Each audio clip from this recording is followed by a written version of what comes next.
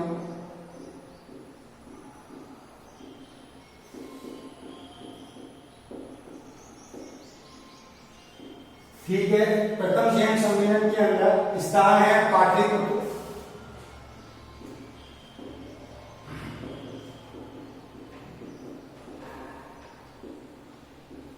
स्थान कौन सा है? पाटलिपुत्र बेटा।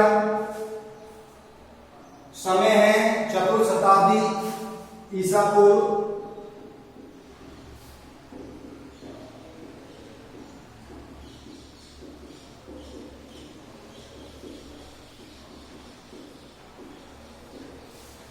समय क्या है? चतुर्थ शताब्दी ईसा पूर्व। अध्यक्ष है स्थूलभद्र।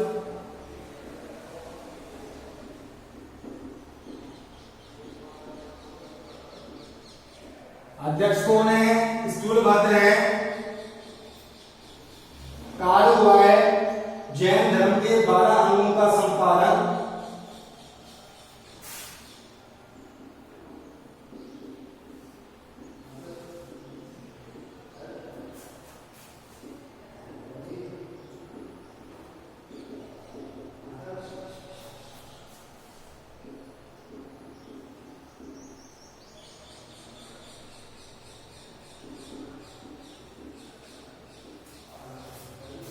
जैन धर्म के 12 अंगों का क्या हुआ है? संपादन हुआ है। ठीक है, और जैन धर्म का श्वेतांबर व दिगंबर में विभाजन।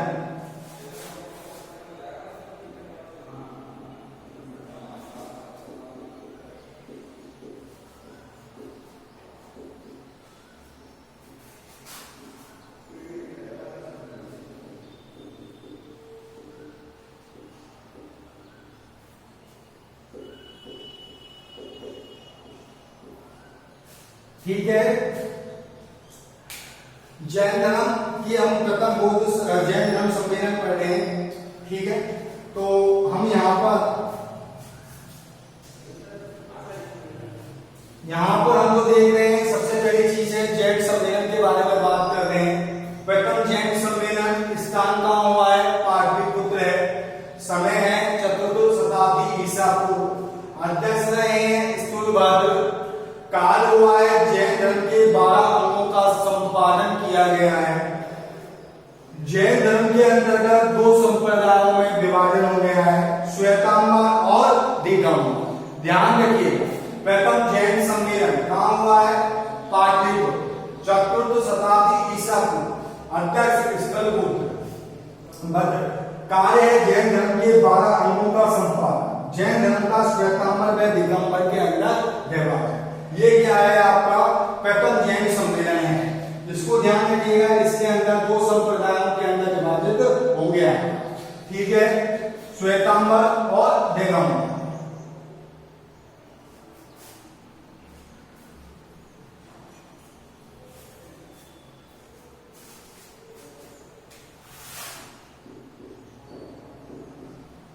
द्वितीय जैन सम्मेलन। द्वितीय जैन सम्मेलन की बात की जाए तो बल्लवी स्थान है। बल्लवी के अंदर हुआ है। समय जो है 512 ईसा पूर्व का है। कब का है? 512 ईसा पूर्व का है। अध्यक्ष है देवर्षि क्षमाश्रमण।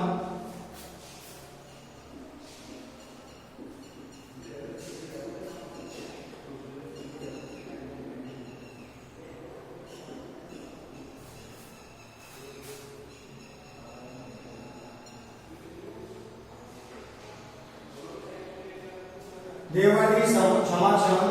जन्म जनकों का अंतिम संकलन का लिपिबद्ध किया गया है।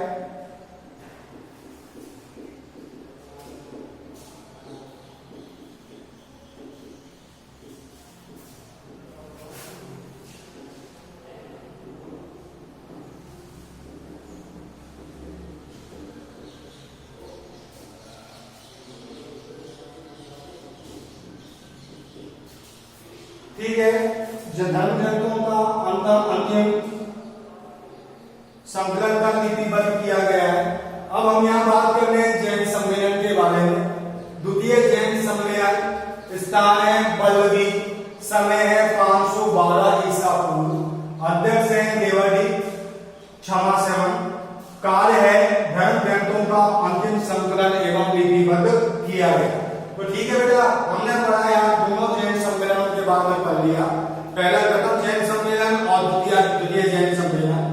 इसके फलस्वरूप जैन धर्म का संप्रदायों के बारे में आप लेके चलते हैं आपको कि जैन धर्म के दो संप्रदाय जिनके बारे में महत्वपूर्ण रूप से हम लोग जानते हैं, एक श्वेतांबर और दूसरा दिगंबर।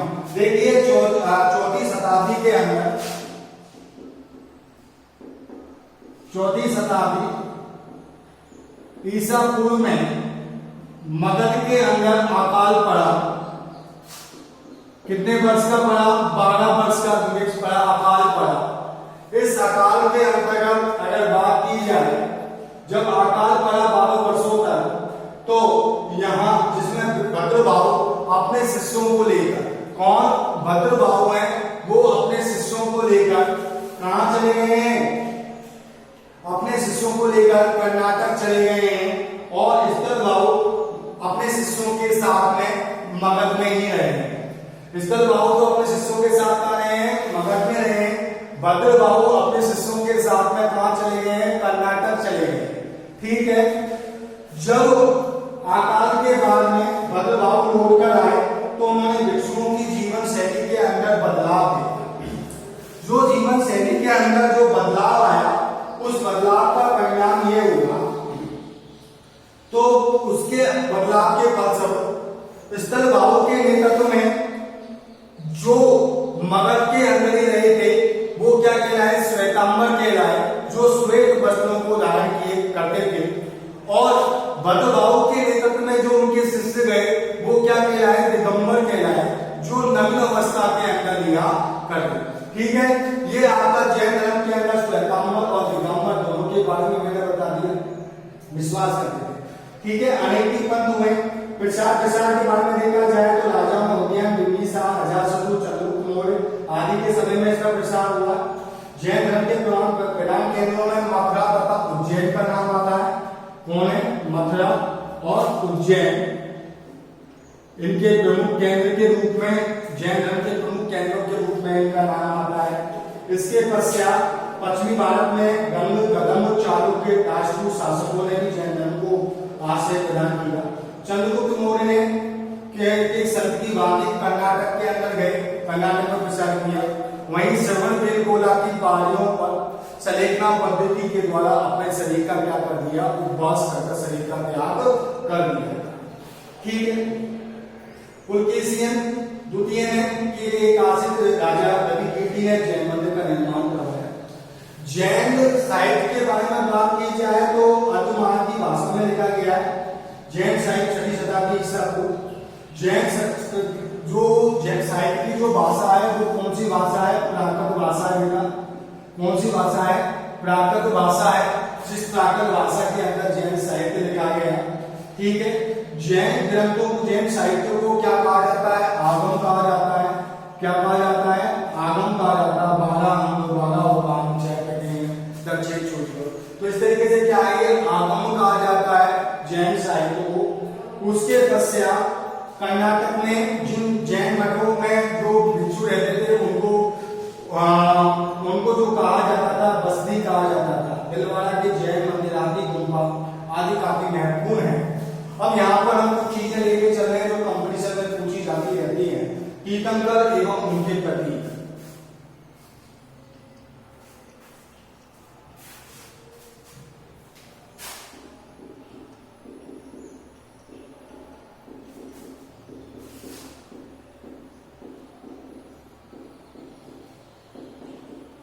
तीर्थंकर एवं उनके प्रतीक।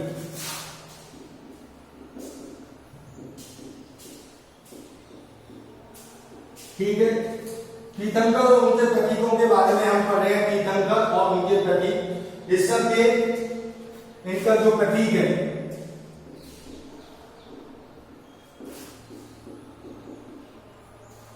सान, उसके पश्चात अजीत, हाथी,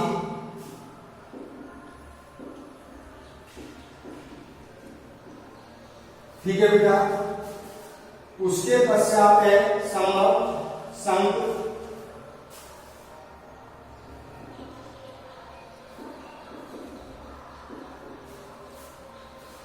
संभव संघ, नेमी, संभव जो है उनका है घोड़ा, नेमी, इनका जो प्रतीक चिन्ह है वो है शंख, फासना,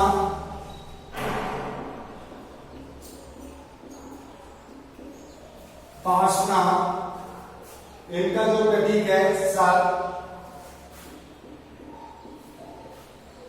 महावीर,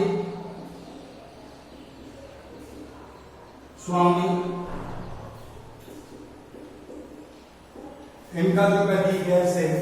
ध्यान रखिएगा, कंपटीशन एग्जाम में पूछे जाते रहते हैं प्रतीकों के बारे में, ये आपको विशेष रूप से ध्यान रखना है, ठीक है बेटा।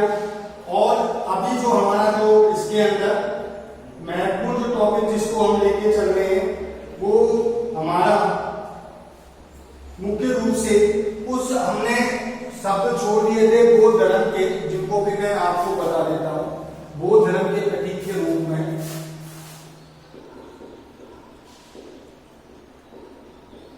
ठीक है बेटा, बौद्ध धर्म के प्रतीक के रूप में अगर बात की जाए घटना और प्रतीक,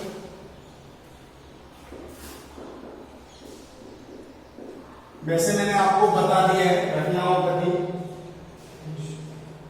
जिसमें आपको ध्यान रखना है जन्म कमल महात्मा बुद्ध का, गृह त्याग को घोड़ा, ज्ञान को पीपल का वृक्ष, निर्माण पद चिन्ह, मृत्यु स्तूप, ये चीज आपको ध्यान में रखनी है।